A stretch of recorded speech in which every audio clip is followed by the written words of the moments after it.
ये बहुत शर्मनाक है कि हमारे देश में जब एक लड़की के साथ कोई घिनौना अपराध होता है तो हम जैसे लोग उसका न्याय मांगते हैं, लेकिन वही अपराध जब किसी लड़के के साथ होता है तो लोग उसकी हंसी उड़ाते हैं, उसे नामर्द कहकर मजाक उड़ाते हैं। ऐसे कई मामले सामने आ चुके हैं जिनमें यह दिखाया गया है कि लड़कों के साथ भी इसी देश में घिनौने अपराध हो रहे हैं। एक ऐसा ही मामला है जिसमें एक मासूम लड़के का जीवन बदल जाता है, जबकि उसकी कोई गलती नहीं थी, लेकिन फिर भी उसे पुलिस थाने जाना पड़ा।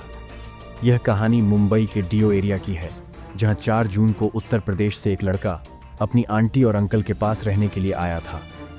वह यहाँ पढ़ाई करने के लिए आया था, लेकिन उसे क्या पता था कि यही घर उसके लिए एक बुरा सपना बनेगा।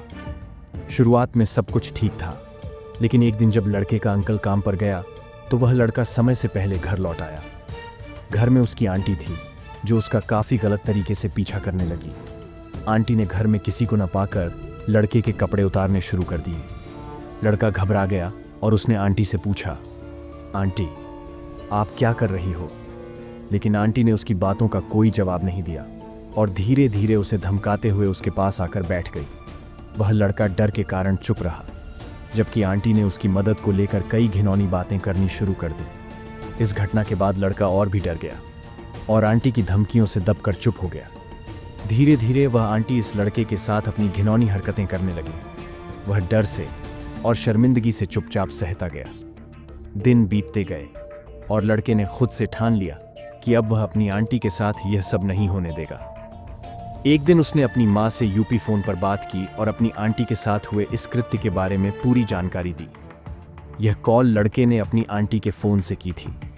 जब आंटी को इस कॉल का पता चला तो वह डर गई और जल्द ही उस लड़के को पुलिस स्टेशन ले जाकर उसके खिलाफ झूठा आरोप लगा दिया। उसने पुलिस से कहा कि वह लड़का ही उसके साथ दुष्कर्म कर रहा था। पुलिस ने बिना कोई जांच किए उस लड़के को गिरफ्तार कर लिया। हालांकि लड़के की मां पुलिस स्टेशन पहुंची और सच्चाई सामने लाई। उसने बताया कि उसका बेटा काफी समय से इस बुरी स्थिति का सामना कर रहा था। इसके बाद पुलिस ने सच्चाई का पता लगाया और आंटी को गिरफ्तार कर लिया।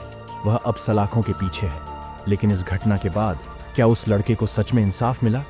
क्या उसका जीवन पहले जैसा हो पाएगा? इस पर आपके क्या विचार है?